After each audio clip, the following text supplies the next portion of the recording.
ప్రపంచమంతా భారత్లో ఉన్న అడ్వాన్స్డ్ వెపన్స్ని చూసి షాక్ అవుతుంది. వాటితో ఇండియా ఈ ప్రపంచాన్ని కూడా నామరూపాలు లేకుండా చేయగలదని అమెరికా ఇండియన్ వెపన్స్ గురించి గొప్పగా చెప్పింది.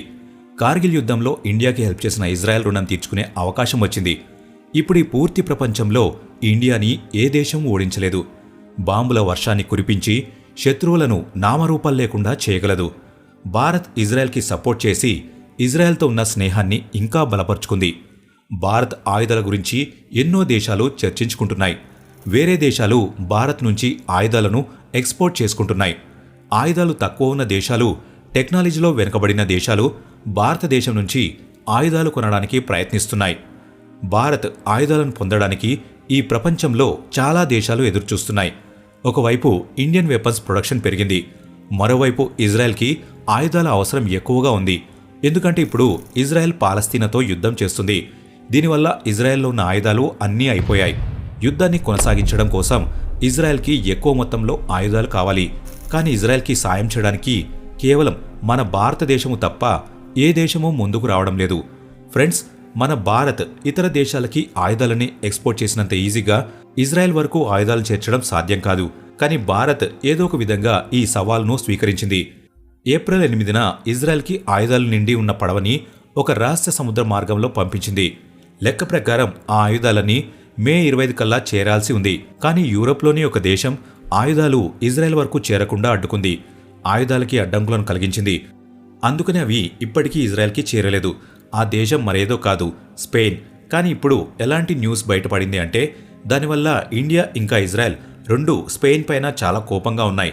ఆ న్యూస్ ఏంటో మీరు ఖచ్చితంగా తెలుసుకోవాల్సిందే. అసలు ఆ న్యూస్ ఏంటో తెలుసుకోవడానికి ఈ వీడియోని ఎండ్ వరకు చూడండి. ఫ్రెండ్స్, మన ఇండియా వెపన్స్ని ఇంటర్నేషనల్ లెవెల్లో ఎక్స్పోర్ట్ చేసుకోవడం ప్రతి భారతీయుడికి గర్వించదగిన విషయం. కార్గిల్ యుద్ధ సమయంలో ఇజ్రాయెల్ మన భారతదేశానికి చాలా సాయం చేసింది. దాని గురించి మనందరికీ తెలుసు. చట్టాన్ని ఉల్లంఘించి అమెరికాను ఎదిరించి భారత్కి సాయపడింది. ముఖ్యంగా ఇండియన్ ఎయిర్ ఫోర్స్కి సాయం చేసింది. ఆ టైంలో మన ఇండియన్ ఎయిర్ ఫోర్స్ దగ్గర దాడి చేయడానికి చెప్పుకోదగిన లేజర్ గైడెడ్ ఆయుధాలు లేవు. కానీ ఇజ్రాయెల్ మన ఇండియన్ ఎయిర్ ఫోర్స్కి లేజర్ గైడెడ్ బాంబ్ ఇచ్చింది. వాటి సాయంతో మన ఎయిర్ ఫోర్స్ నేరుగా యుద్ధం చేసి పాకిస్తాన్ని ఓడించింది. మన భూమిని మనం తీసుకోవడానికి ఇబ్బంది వచ్చినప్పుడు ఇజ్రాయెల్ యుద్ధంలో మనకు సాయం చేసింది. ఒకవేళ ఆ రోజు ఇజ్రాయెల్ మనకి సాయం చేయకపోతే మనం మన భూమిని తీసుకునేవాళ్లం. కానీ ఇండియన్ సోల్జర్స్ చాలామంది చనిపోయి ఉండేవారు. ఈ విధంగా ఇజ్రాయెల్ సరైన సమయంలో మన భారతదేశానికి కార్గిల్ యుద్ధంలో సహాయం చేసింది. ఆ రోజు భారత ఇజ్రాయెల్ సంబంధాలు ఎంత మెరుగయ్యాయి అంటే ఈ రోజుకి ఆ సంబంధాలు ఇంకా బలపడుతూనే ఉన్నాయి. కానీ ఇప్పుడు జరిగిన సంఘటన రెండు దేశాలను కదిలించింది. భారత్ ఇజ్రాయెల్ గురించి ఒక న్యూస్ బయటకు వచ్చింది. ఇజ్రాయెల్ భారత్ని పెద్ద సాయం అడిగింది. మీ దగ్గర నుంచి మాకు చాలా ఆయుధాలు కావాలి, వాటిని మేము మళ్ళీ ఇస్తాము. కానీ ఇప్పుడు మేము కష్టాల్లో ఉన్నాం. 7 నెలల నుంచి ఆగకుండా యుద్ధం చేస్తూనే ఉన్నాం. ఇలాంటి పరిస్థితుల్లో మీరు మాకు సాయం చేయాలి అని ఇజ్రాయెల్ భారత్ను కోరింది. భారత్ కూడా ఇదే మంచి అవకాశంగా భావించి ఇజ్రాయెల్ రుణాన్ని తీర్చుకోవాలని అనుకుంది. అందుకనే ఇజ్రాయెల్కి సాయం చేయడానికి ఒప్పుకుంది. సరిగ్గా కొన్ని రోజుల ముందు ఈ ఆయుధాలను తీసుకుని భారత్ నుంచి ఒక షిప్ బయలుదేరింది. ఈ షిప్ పూర్తి ఆఫ్రికా ఖండాన్ని చుట్టూ తిరిగి స్పెయిన్లోకి వెళ్ళింది. అక్కడ ఆయిల్ని ఫిల్ చేసి షిప్ యొక్క మెయింటెనెన్స్ చెక్ చేసేవారు. ఆ తర్వాత అది మళ్లీ ఇజ్రాయెల్కి బయలుదేరుతుంది. అసలు షిప్ నేరుగా ఇజ్రాయెల్కి వెళ్లకుండా ఆఫ్రికా ఖండం చుట్టూ తిరిగి ఎందుకు వెళ్ళిందని మీరు ఆలోచిస్తూ ఉండవచ్చు. ఎందుకంటే నేరుగా ఇజ్రాయెల్కి వెళ్తున్న షిప్పులపైన శత్రువులు దాడి చేస్తూనే ఉన్నారు. అందుకనే ఆ ప్రదేశం నుంచి ఇజ్రాయెల్ కోసం ఏ వస్తువుని తీసుకెళ్లడం కూడా అంత సురక్షితమైన మార్గం కాదు. అందుకనే ఒక పెద్ద దారిని ఎంచుకున్నారు. అది పెద్ద దారి అయినప్పటికీ చాలా రహస్యమైన దారి. ఈ దారిలో ప్రయాణించి షిప్ స్క్రీన్కి వెళ్ళింది. కానీ స్పెయిన్లోని గవర్నమెంట్ అథారిటీస్ పడవ లోపల ఏముంది, అవి ఎక్కడికి తీసుకువెళ్తున్నారని ప్రశ్నించింది. అప్పుడు షిప్లో ఉన్న వ్యక్తులందరూ ఈ షిప్లో ఆయుధాలు ఉన్నాయి, వాటిని ఇజ్రాయెల్కి తీసుకెళ్తున్నామని చెప్పారు. మేం మీకు ఎక్కువ సమాచారం ఇవ్వలేం, కేవలం ఇందులో ఆయుధాలున్నాయన్న విషయాన్ని మాత్రమే గుర్తుపెట్టుకోండి అని చెప్పారు. ఇది విన్న స్పెయిన్ అధికారులకి చాలా కోపం వచ్చింది. వాళ్లు ముందు ఇజ్రాయెల్ వస్తువులు ఉన్నాయని చెప్పారు, రెండోసారి ఇందులో ఆయుధాలున్నాయని చెప్పారు. అప్పుడు స్పెయిన్ అధికారులు, మేము ఇజ్రాయెల్కి ఆయుధాలు తీసుకెళ్లేటటువంటి షిప్పులని మా దేశంలోకి అనుమతించడం లేదు, వెంటనే ఇక్కడ నుంచి తిరిగి వెళ్లిపోండని వాళ్ళు చెప్పారు. ఈ విషయం తెలిసిన వెంటనే భారత్తో పాటు ఇజ్రాయెల్ కూడా చాలా కోపం వచ్చింది. అసలు యూరోప్లోని ఒక దేశం ఈ విధంగా చేస్తుందని వాళ్ళు ఎప్పుడూ అనుకోలేదు. ఎందుకంటే యూరోప్లోని స్పెయిన్ ఇజ్రాయెల్ని ఇంతగా ద్వేషిస్తుంది అని ఎవరూ భావించలేదు. ఎందుకంటే యూరోప్లోని అన్ని దేశాలు ఇజ్రాయెల్కి సాయం చేయడానికి ముందుంటాయి.